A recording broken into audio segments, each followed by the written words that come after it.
فرزند زہرا یہ حالات برے ہیں۔ کاشانہ بصیرت ایک ایسا مکمل یوٹیوب چینل جس پر محروم بصارت کے لیے بالخصوص اور تمام افراد کے لیے بالعموم سینکڑوں کی تعداد میں اسلامی کتب دستیاب ہیں۔ لہذا گزارش ہے کہ آپ اپنی ذمہ داری نبھاتے ہوئے کاشانہ بصیرت کو سبسکرائب کرنے کے ساتھ ساتھ بیل آئیکن کو پریس کیجئے تاکہ آپ علم کے حصول کے ساتھ ساتھ مذہب اہل بیت کی اشاعت میں بھی اہم کردار ادا کرتے رہیں۔ کاشانہ بصیرت۔ فرزند زہرا یہ حالات برے ہیں۔ بسم اللہ الرحمن الرحیم۔ السلام علیکم۔ یہ کتاب آپ کے لیے کاشانہ بصیرت کی یوٹیوب چینل کی جانب سے ریکارڈ کی جا رہی ہے۔ نام کتاب حیات القلوب، جلد سوم، در بیان امامت، مؤلفہ علامہ سید محمد باقر مجلسی علیہ رحمہ۔ اب ہم کتاب کا پارٹ نمبر 29 پڑھیں گے۔ دوسرا باب فصل 36 کلمہ و کلام کی تعویل آل محمد سے ہے کا بقیہ حصہ، صفحہ نمبر 354، چھٹی آیت، پارہ نمبر 1 سورہ بقرہ، آیت نمبر 124۔ یعنی یاد کرو اس وقت کو جب کہ ابراہیم کا ان کے خدا نے چند کلمات سے امتحان لیا تو ابراہیم نے ان کو پورا کر دیا، اور ان کلمات کی تفسیر میں اختلاف ہے۔ بعضوں نے کہا کہ اس سے مراد سنت حنیفیہ ابراہیم ہے، اور بعضوں نے کہا کہ مطلق تکلیفیں ہیں، اور ابن بابویہ وغیرہ نے مفضل بن عمر سے روایت کی کہ اس نے حضرت صادق علیہ السلام سے ان کلمات کے معنی دریافت کیے۔ حضرت نے فرمایا کہ یہ وہی کلمات ہیں جو حضرت آدم نے اپنے پروردگار سے سیکھے تھے، اور انہی کے ذریعے ان کی توبہ قبول ہوئی تھی۔ آدم نے کہا تھا، خدا بندہ میں تجھ سے بحق محمد و علی و فاطمہ و حسن و حسین صلوات اللہ علیہم سوال کرتا ہوں کہ میری توبہ قبول فرما، تو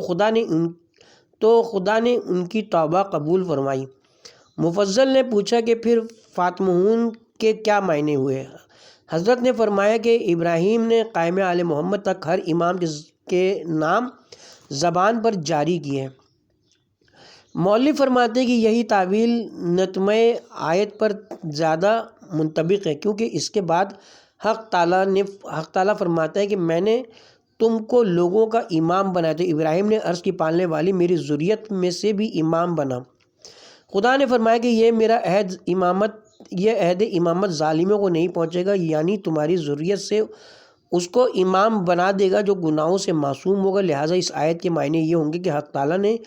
ابراہیم کو ائمہ کی امامت یا ان کو عطائے امامت کی خبر دی، اور ابراہیم نے اس کو تمام کیا، یعنی ذریت کے لیے طلب کیا، اور خدا نے ان کو خوشخبری دی کہ تمہاری ذریت میں سے جو معصوم ہوگا ان سب کو امام بناؤں گا، حضرت قائم تک۔ لہٰذا آیہ کریمہ بغیر کسی تکلف کے اسی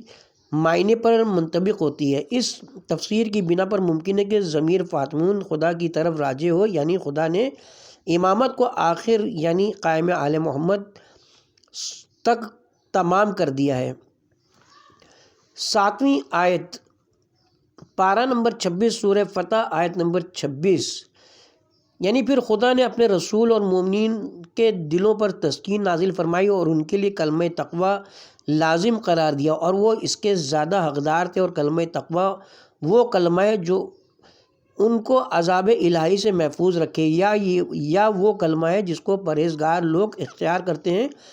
بعضوں نے کہا کہ وہ کلمہ طیبہ لا الہ الا اللہ ہے، اور دوسرے اقوال بھی ہیں، اور بہت سی حدیثیں وارد ہوئی ہیں کہ وہ امامت امیر المومنین ہے۔ چنانچہ شیخ مفید نے حضرت باقر علیہ السلام سے روایت کی ہے کہ جناب رسول خدا نے فرمایا کہ بے شک خدا نے مجھ سے ایک عہد لینا چاہا، میں نے عرض کی پالنے والے وہ عہد بیان فرما۔ حضرت خدا نے فرمایا سنو، میں نے کہا میں سن رہا ہوں۔ فرمایا اے محمد صلی اللہ علیہ وسلم، علی راہ ہدایت کے نشان اور علامت تمہارے بعد ہیں اور میرے دوستوں کے پیشوا ہیں، اور جو شخص میری اطاعت کرے گا اس کے لیے کامیابی ہے، اور وہ کلمہ ہے جسے میں نے متقیوں کے لیے لازم قرار دیا۔ جو شخص ان کو دوست رکھے گا اس نے مجھے دوست رکھا ہے، اور جو شخص ان کو دشمن رکھے گا اس نے مجھے دشمن رکھا ہے۔ لہٰذا میں نے یہ جو کچھ کہا ہے ان کو بھی اس کی خوشخبری دے دو۔ کلینی نے بعض سند صحیح حضرت صادق علیہ السلام سے روایت کی ہے کہ کلمہ تقوی ایمان اور خصائل میں حضرت رسول خدا صلی اللہ علیہ وسلم سے روایت کی کہ آپ نے ایک خطبے کے آخر میں فرمایا کہ ہم کلمہ تقویٰ ہیں، اور توحید میں روایت کی ہے کہ جناب امیر نے ایک طولانی خطبے میں فرمایا کہ ہم عروۃ الوثقیٰ اور کلمہ تقویٰ ہیں۔ اس بارے میں حدیثیں بہت ہیں۔ 8ویں آیت پارہ نمبر 8 سورہ انعام آیت نمبر 116، اور تمہارے پروردگار کا کلمہ سچائی اور عدل کے ساتھ تمام ہوا، اس کے کلمات کو بدلنے والا کوئی نہیں، وہ بڑا سننے والا اور جاننے والا ہے۔ احادیث سے اہل بیت علیہ السلام سے معلوم ہوتا ہے کہ کلمات خدا ائمہ حق ہیں اور ان کی امامت کو کوئی تبدیل نہیں کر سکتا۔ اور کلینی اور دوسرے محدثین نے بہت سی حدیثیں بہت سی سندوں کے ساتھ حضرت صادق علیہ السلام سے روایت کی کہ جب خداوند عالم کا ارادہ امام کے خلق کا ہوتا ہے تو ایک فرشتے کو حکم دیتا ہے اور وہ زیر عرش سے پانی لے کر امام کے باپ کے پاس لاتا ہے، وہ اس کو پیتا ہے، اس پانی سے امام کا نطفہ بنتا ہے، وہ 40 روز تک ماں کی شکم میں آواز نہیں سنتا، اس کے بعد سنتا ہے، پھر رحم مادر میں یا ولادت کے بعد خداوند تعالیٰ اس فرشتے کو بھیجتا ہے جو امام کی پیشانی یا دائنے بازو پر یا دونوں شانوں کے درمیان یا ان تمام مقامات پر لکھتا ہے۔ پھر جب وہ امام ہوتا ہے تو ایک نور کا ستون خداوند عالم اس کے لیے بلند کرتا ہے، جس کے ذریعے سے وہ تمام شہر والوں کے اعمال ان کے شہروں میں دیکھتا ہے۔ خدا جب کسی کو امام مقرر فرماتا ہے تو یوں ہی فرماتا ہے تو یوں ہی کرتا ہے، اور خدا تعالیٰ دوسری جگہ فرماتا ہے لا تبدیل لکلمات اللہ۔ علی بن ابراہیم نے کہا یعنی امامت کو کوئی تبدیل نہیں کر سکتا۔ 9ویں آیت پارہ نمبر 9 سورہ انفال آیت نمبر 7 و 8، یعنی اے رسول اس وقت کو یاد کرو جبکہ خدا نے جنگ بدر میں تمہارے 2 گروہوں میں سے ایک سے وعدہ کیا تھا کہ وہ تمہارا وزیر ہوگا، ایک قریش کا قافلہ جس کے پاس مال ہوگا، دوسرا قریش کا لشکر جو ہتھیاروں سے آراستہ تمہاری طرف آتا تھا، اور تم یہ پسند کرتے تھے کہ اس قافلے کے پاس جاؤ جو مال رکھتا ہے اور آلات حرب سے نہیں آراستہ ہے۔ خدا نے چاہا کہ کلمات کے ذریعے حق کو قائم کرے اور حق تعالیٰ کو اور دین حق کو غلبہ عطا کرے۔ مفسرین نے کہا ہے کہ کلمات سے مراد خدا کی وحی ہے یا تقدیرات الہی ہیں یا فرشتوں کو مومنین کی مدد کا حکم دینا ہے۔ علی بن ابراہیم نے روایت کی کہ کلمات سے مراد ائمہ علیہم السلام اور کافروں کی دم کاٹ دینا اور ان کے سربراہدہ لوگوں کو ہلاک کرنا مراد ہے، تاکہ دین حق کو ثابت کرے اور باطل کو مٹا دے، اگرچہ جرم کرنے والے اور کفار پسند نہ کریں۔ عیاشی نے جابر سے روایت کی کہ امام محمد باقر علیہ السلام سے اس آیت کی تفسیر دریافت کی۔ حضرت نے فرمایا اس کی باطنی تفسیر یہ کہ خدا نے ایک امر کا ارادہ کیا اور مقدر کر دیا کہ آل محمد کا حق ثابت کرے اور ان کو اس پر مقرر کر دے۔ بطن آیا میں کلمہ خدا سے علی بن ابی طالب مراد ہے اور کافروں سے مراد بنی امیہ ہے جن کو خدا جڑ سے اکھاڑ پھینکے گا، اور وہ یحق الحق سے مراد حق آل محمد ہیں جو حضرت قائم آل محمد کے زمانے میں ان کی طرف پلٹ آئے گا، اور یبدل الباطل سے مراد یہ کہ جب قائم آل محمد ظاہر ہوں گے بنی امیہ کو نیست و نابود کر دیں گے اور ان کی جڑ اکھاڑ پھینکیں گے۔ مولوی فرماتے کہ ظاہر آیا کی بھی کلمات اللہ سے مراد ائمہ علیہم السلام ہے، جیسا کہ علی بن ابراہیم نے روایت کی کہ ائمہ مراد ہیں، اور یہ تفسیر آیت کے مطابق ہے، اس لیے کہ فتح بدر جناب رسول خدا اور امیر المومنین کے ہاتھ پر ہوئی، جیسا کہ جنگ کے باب میں ذکر کیا جا چکا ہے۔ 10ویں آیت پارہ نمبر 25 سورہ شعراء آیت نمبر 24، کلینی نے بسند معتبر حضرت امام محمد باقر علیہ السلام سے روایت کی کہ آپ نے فرمایا کہ حق تعالیٰ نے اپنے دشمنوں کے لیے فرمایا جو شیطان کے دوست تھے اور جناب رسول خدا کی تکذیب کرتے تھے اور آپ کے کہنے کو نہیں مانتے تھے، اے رسول منافقوں سے کہہ دو کہ میں رسالت کا اجر جو میری اہل بیت کی محبت ہے تم سے نہیں مانگتا، کیونکہ میں جانتا ہوں کہ تم اس کو قبول نہیں کرو گے اور میں تکلیف دینے والا نہیں ہوں کہ ایسے امر کی اجرت طلب کروں جس کو تم باور نہیں کرتے ہو اور نہ اس کے اہل ہو۔ یہ سن کر منافقوں نے آپس میں کہا کہ کیا محمد کے لیے اتنا کافی نہیں کہ 20 سال سے اپنے حکم کا پابند کر رکھا ہے اور اب چاہتے ہیں کہ اپنے اہل بیت کو ہماری گردنوں پر سوار کر دیں، اور یہ جھوٹ کہتے ہیں خدا نے نہیں کہا اجر رسالت میں اپنے اہل بیت کی محبت طلب کریں، بلکہ یہ اپنی طرف سے کہتے ہیں اور اپنے اہل بیت کو ہم پر مسلط کر دیں، اگر وہ قتل ہو جائیں یا مر جائیں، خلافت ہم ان کے اہل بیت سے چھین لیں گے، پھر کبھی ان کو واپس نہ دیں گے۔ تو خدا نے چاہا کہ اپنے پیغمبر کو آگاہ کر دے اس سے جو ان کے دلوں میں تھا اور وہ اسے چھپاتے تھے، اور فرمایا یعنی یہ منافقین کہتے کہ محمد نے خدا پر افطرا کیا ہے۔ پھر خدا نے فرمایا کہ اگر خدا چاہتا تو تمہارے دل پر مہر لگا دیتا ہے، یعنی اگر تم خدا پر جھوٹ باندھتے ہوتے تو خدا اس پر قادر تھا کہ تمہارے دل پر مہر لگا دے۔ حضرت نے فرمایا کہ خدا کہتا ہے کہ اگر میں چاہتا تو وحی کا نازل کرنا بند کر دیتا تو لوگوں کو اپنے اہل بیت کی فضیلت سے اور نہ ان کی دوستی سے آگاہ کر سکتے۔ پھر فرمایا آیت نمبر 24 سورہ شورا، امام نے فرمایا خدا جانتا ہے کہ جو کچھ وہ اپنے دلوں میں تمہاری اور تمہارے اہل بیت کی دشمنی اور ان پر ظلم کرنے کا منصوبہ چھپائے ہوئے ہیں۔ 11ویں آیت نمبر 21 پارہ نمبر 25 سورہ شورا، یعنی اگر وہ کلمہ فضل نہ ہوتا، یعنی وہ وعدہ جو خدا نے قیامت میں اپنے بندوں پر فضل کرنے کا فرمایا نہ ہوتا تو یقیناً دنیا میں ان کے لیے حکم جاری ہوتا اور کافروں پر عذاب نازل ہوتا۔ علی بن ابراہیم نے روایت کی ہے، کلمے سے مراد ایمان ہے۔ وَإِنَّ الظَّالِمِينَ، یعنی جن لوگوں نے اس کلمے پر ظلم کیا ہے، لہم عذاب علیم، ان کے لیے دردناک عذاب ہے۔ تَرَوْا الظَّالِمِينَ، تم ظالموں کو دیکھو گے، یعنی جن لوگوں نے آل محمد پر ظلم کیا ہے، ان اعمال سے خوف زدہ ہوں گے جو وہ دنیا میں کر چکے ہیں، اور جس بات کا ان کو خوف ہے وہ ان پر ہو کے رہے گا۔ پھر ان لوگوں کا ذکر کیا جو کلمے پر ایمان لائے اور اس کی مطابقت کی۔ اس کے بعد کہا والذین آمنوا وعملوا الصالحات، یعنی جو لوگ کلمے پر ایمان لائے اور اچھے اچھے اعمال بجائے لائے، فی روضات الجنات، پارہ نمبر 25 سورہ شعراء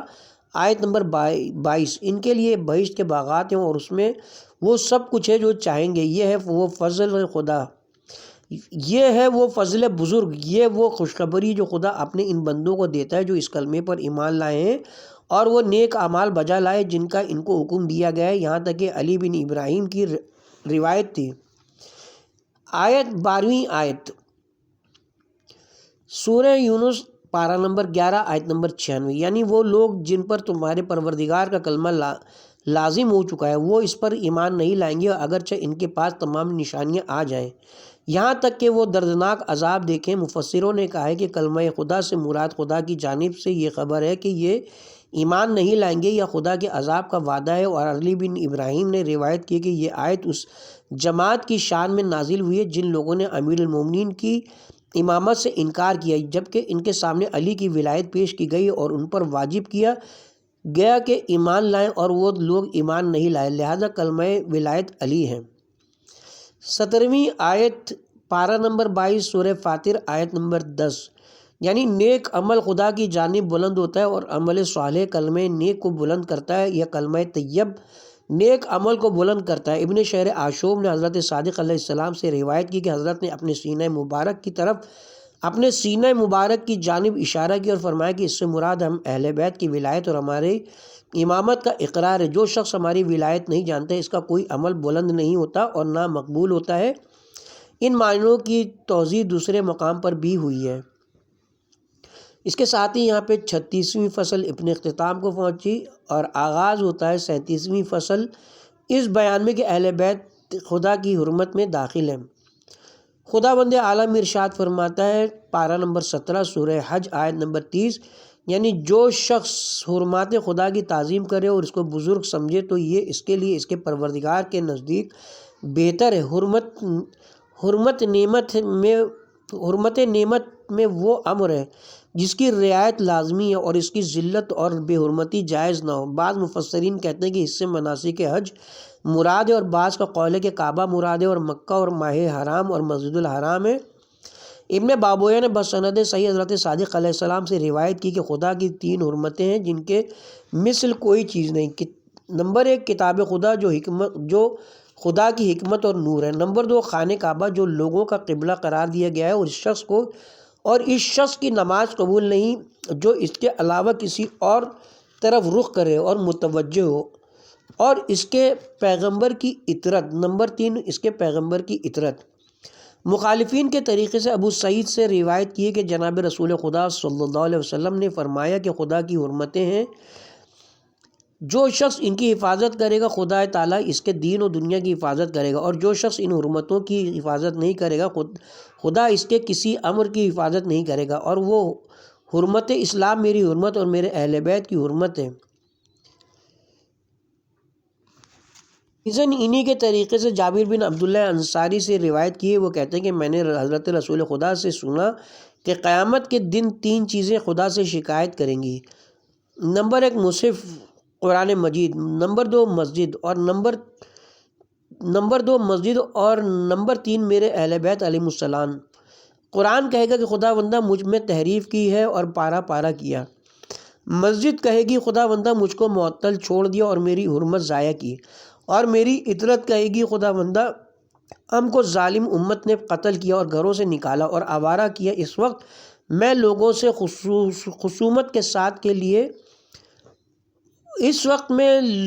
خصومت کے لیے 2 زانو بیٹھوں گا، اور خدا بند عالم فرمائے گا کہ میں ان امور میں لوگوں سے مخاصمہ کرنے کے لیے زیادہ سزاوار ہوں۔ دلیمی نے محدثان عامہ کے طریق سے فردوس الاخبار میں بھی اس حدیث کی روایت کی کہ خدا عز و جل کی شہروں میں 5 حرمتیں، نمبر 1 حرمت رسول خدا، نمبر 2 حرمت آل رسول صلوات اللہ علیہم، نمبر 3 حرمت کتاب خدا، نمبر 4 حرمت کعبہ، اور نمبر 5 حرمت مومن۔ اور ابن مہیار نے بسند معتبر حضرت امام موسیٰ کاظم علیہ السلام سے انہوں نے اپنے پدر بزرگوار سے روایت کی کہ اللہ سے 3 حرمتیں مراد ہیں جن کی رعایت ہر ایک پر واجب، اور وہ جو شخص ان میں سے کسی ایک کو ترک کرے گا تو اس نے خدا کے ساتھ مشرک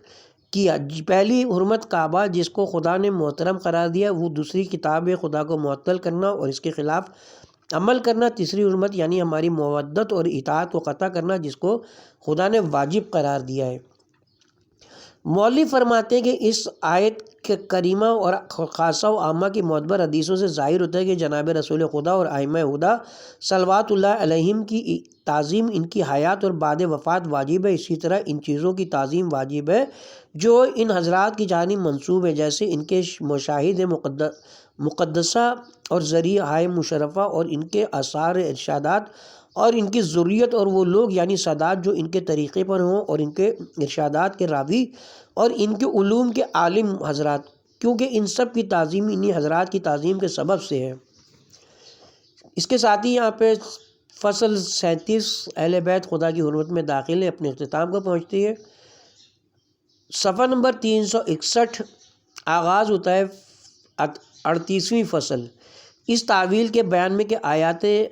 عدل و احسان و قسط و میزان، ولایت ائمہ علیہ السلام اور کفر و فسوق و عصیان و فحشاء و منکر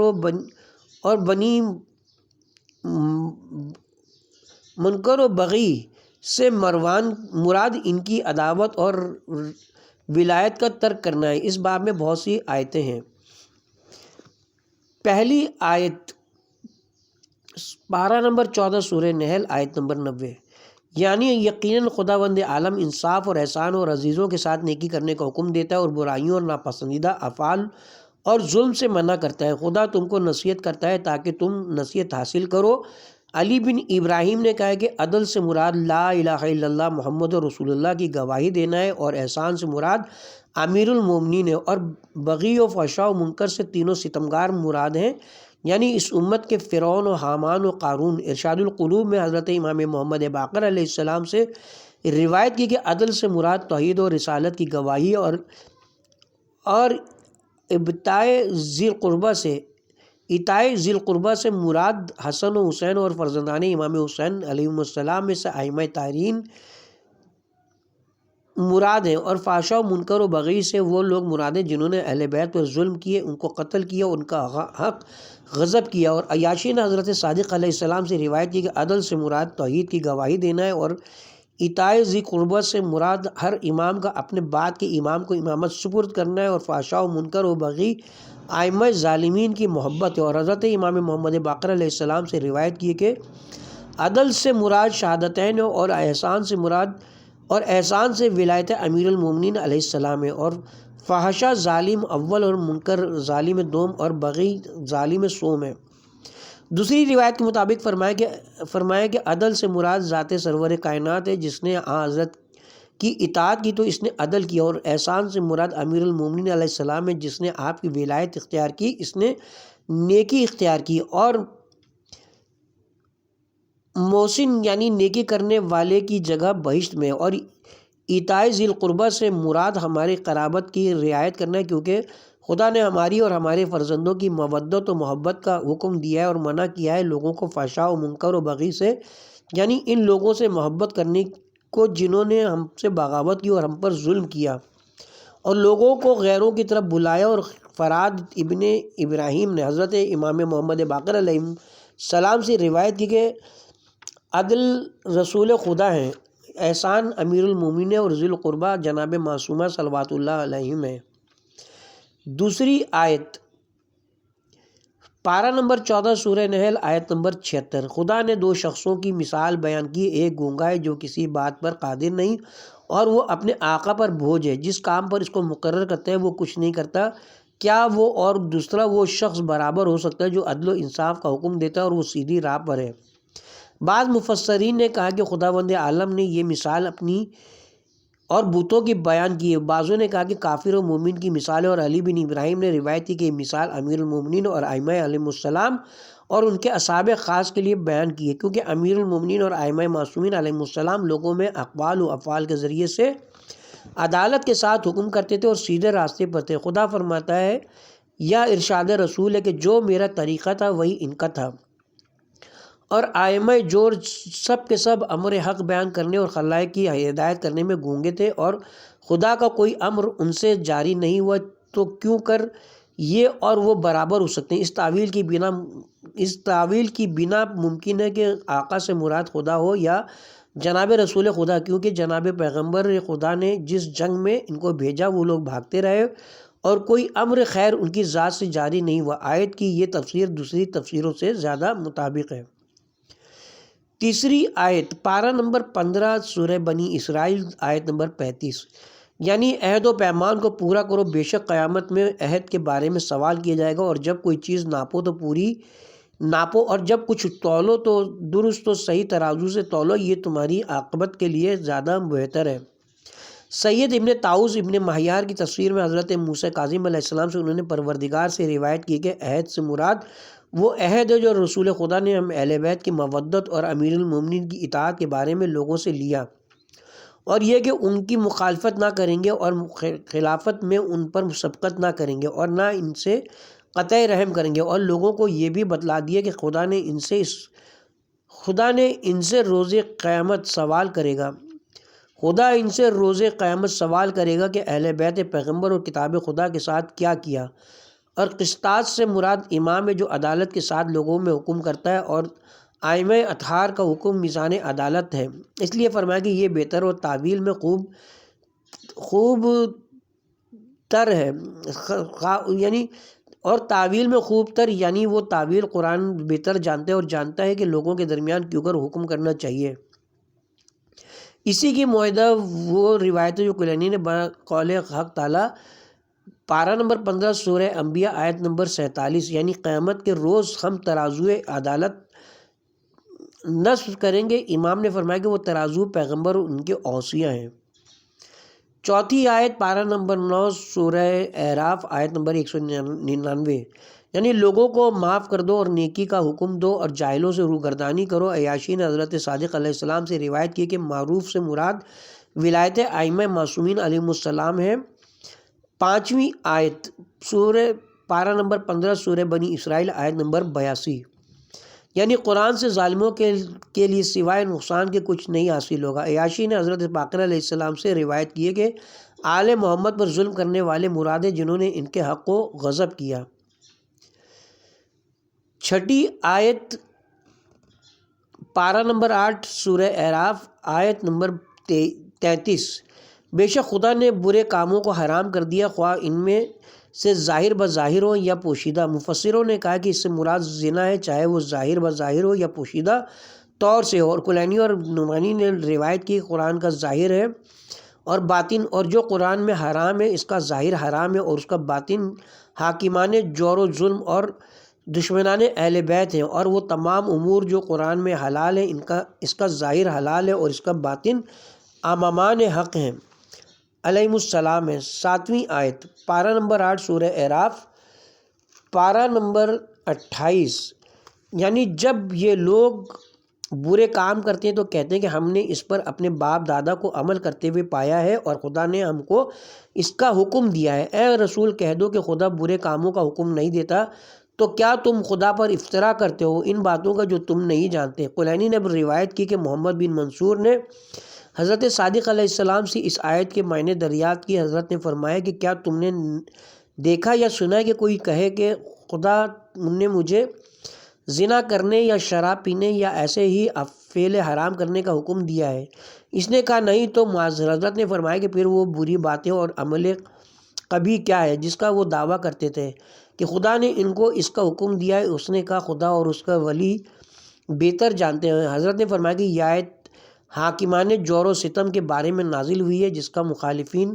دعویٰ کرتے ہیں کہ خدا نے ہم کو حکم دیا ہے کہ ہم ان کی مطابقت کریں، تو خدا نے خبردار کیا کہ وہ لوگ جھوٹ خدا پر باندھتے ہیں۔ خدا نے ان کی اس کی مطابقت کو فحاشا کہا ہے کیونکہ یہ رسوا کرنے والا گناہ ہے۔ کے ساتھ ہی 39ویں فصل معاف کیجیے گا 38ویں فصل اپنے اختتام کو پہنچی اور آغاز ہوتا ہے 39ویں فصل نمبر 39۔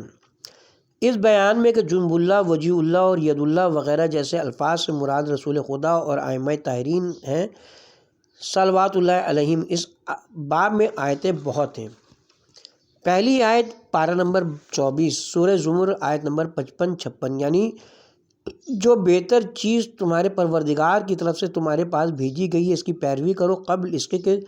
تم پر دفتن خدا کا عذاب آئے اور تم نہ جانتے ہو، تاکہ کوئی کہے کہ ہائے افسوس میں نے جنب اللہ کے بارے میں کیا زبردست تقصیر کی۔ بے شک میں دنیا میں خدا کے دین اور اس کے پیغمبر اور مومنین کا مذاق اڑایا کرتا تھا۔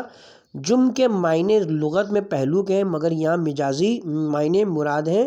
اکثر مفسروں نے کہا ہے کہ تقصیر سے مراد خدا کی اطاعت میں کمی یا خدا کے قرب میں کمی ہے۔ بہت سی حدیثوں میں وارد ہوا ہے کہ جنب خدا کنایہ ہے رسول خدا اور ائمہ خدا صلوات اللہ علیہم اور ان کی اطاعت اور ولایت سے۔ چنانچہ علی بن ابراہیم نے ان دونوں آیتوں کی تفسیر میں کہا ہے کہ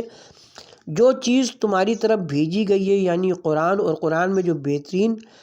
چیز مذکور ہے وہ امیر المومنین اور ائمہ طاہرین علیہم السلام کی ولایت، لہٰذا جنب اللہ سے مراد امام ہے اور امام صادق علیہ السلام نے فرمایا کہ ہم جنب اللہ ہیں۔ احتجاج میں امیر المومنین سے روایت کی ہے کہ ایک شخص نے قرآن کی مشکل آیات کی تفسیر انی حضرت سے دریافت کی۔ حضرت نے فرمایا کہ جنب اللہ سے خدا کے برگزیدہ اور دوست ہیں۔ اس نے چاہا کہ قرآن میں ان کے لیے حجت قرار دے جس سے خلیفہ خدا کی منزلت اور قربت حاصل ہو۔ کیا تم کو نہیں معلوم کہ جب کوئی شخص کہتا ہے کہ فلاں شخص کے پہلو میں بیٹھا ہے یعنی اس کا مقرب ہے، اسی طرح قرآن میں بھی مخصوص بندوں کا خدا سے تقرب ظاہر کرنے کا ایک کنایہ ہے۔ کنایہ یہ ہے کہ جس کو خدا کے مقرر کردہ ائمہ اور ان کے دوست سمجھ لیں اور ان کے دشمن اس میں تحریف نہ کریں اور قرآن سے خارج نہ کریں، جیسا کہ اور دوسری آیتوں کو خارج کر دیا۔ خدا نے ان کی آنکھوں اور دلوں کو اندھا کر دیا اور اس آیت کو نہیں سمجھا۔ پھر انہی حضرت سے روایت کی کہ آپ نے فرمایا کہ ہم دین خدا کے خزینہ دار، اس کے علوم کے چراغ ہیں۔ ہر امام جو دنیا سے رخصت ہوتا ہے دوسرا امام اس کے بعد لوگوں کی ہدایت کے لیے ظاہر ہوتا ہے، اور وہ شخص گمراہ ہوتا ہے جو ہم پر ظلم کرتا ہے، لہٰذا اس کی چیزوں کی لالچ میں ہم سے جدا مت ہو کیونکہ وہ چیزیں بہت جلد تم سے زائل ہو جائیں گی۔ جو شخص دنیا کو آخرت پر یا ہمارے عوض اختیار کرے گا قیامت میں اس کی حسرت عظیم ہوگی۔ اور کلینی نے حضرت موسیٰ بن جعفر سے اس آیت کی تفسیر میں روایت کی کہ آپ نے فرمایا کہ جنب اللہ امیر المومنین اور ان کے بعد ان کے اوصیاء ہیں اس بلند مرتبے کے ساتھ جو ان کو آخر تک حاصل ہے۔ نیز امیر المومنین نے فرمایا کہ میں عین اللہ، ید اللہ، جنب اللہ اور باب اللہ ہوں۔ ابن شہر عاشوب نے ابو ذر سے روایت کی ہے کہ جناب رسول خدا نے فرمایا کہ اے ابو ذر، قیامت کے روز دشمن علی کو اندھا اور گونگا لایا جائے گا، وہ ظلمات قیامت میں گرتا پڑتا اور اٹھتا رہے گا اور یاد کرتا رہے گا، کہے گا یا حسرتی علی معافرت فی جم اللہ، اس کی گردن میں آگ کا طوق ہوگا۔ عیاشی نے امام محمد باقر علیہ السلام سے روایت کی کہ آپ نے فرمایا کہ ہم جم اللہ ہیں۔ بصائر میں حضرت صادق علیہ السلام سے روایت کی ہے کہ علی جم اللہ ہیں، اور ابن ماہیار نے حضرت صادق علیہ السلام سے روایت کی ہے کہ ہم جم اللہ ہیں، خدا نے ہم کو اپنے نور سے خلق فرمایا، لہٰذا جب کافروں کو جہنم میں ڈال دیا جائے گا تو کہیں گے یا حسرتی علی مافر ملت فی جم اللہ، یعنی ہائے افسوس میں نے ولایت محمد و آل محمد علیہ السلام میں تقصیر کی۔ معنی الاخبار اور توحید میں بسند صحیح حضرت صادق علیہ السلام سے روایت کی ہے کہ حضرت جناب امیر نے اپنے ایک خطبے میں فرمایا کہ میں ہوں ہدایت یافتہ اور میں یتیموں مسکینوں کا باپ ہوں، میں کا باپ اور بیواؤں کا شوہر ہوں، اور میں ہر کمزور کی پناہ اور خوفزدہ کے لیے محل امن ہوں، اور میں مومنوں کو بہشت میں پہنچانے والا ہوں۔ میں حبل المتین ہوں، میں عروۃ الوثقیٰ ہوں،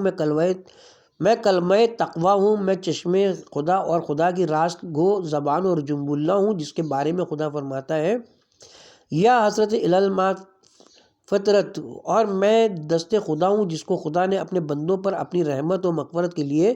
وسیع کر رکھا ہے، اور میں اس امت کا باپ حتہ ہوں، جس نے مجھ کو اور میرے حق کو پہچانا تو اس نے اپنے رب کو پہچانا، کیونکہ میں زمین پر اس کے پیغمبر کا وسیع ہوں اور اس کی مخلوق پر حجت ہوں، اور اس سے انکار وہی کر سکتا ہے جو خدا اور رسول کے ارشادات کی تردید کرتا ہے۔ دوسری سند سے توحید میں انہی حضرات سے روایت کی ہے، جناب امیر نے فرمایا کہ میں علم خدا ہوں، میں اس کا دل دانا ہوں، اور میں اس کی دیکھنے والی آنکھ ہوں اور اس کی بولنے والی زبان ہوں، میں اس کا پہلو ہوں جس میں اس کا ہاتھ ہوں۔ اس طرح کی حدیثیں بہت ہیں، بعض بیان ہو چکی ہیں اور بعض ذکر کی جائیں گی۔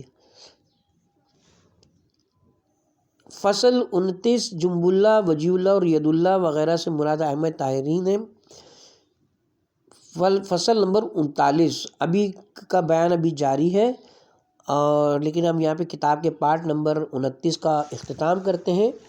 اور پارٹ نمبر 30 کا آغاز اسی باب سے دوسری آیت سے کریں گے انشاءاللہ۔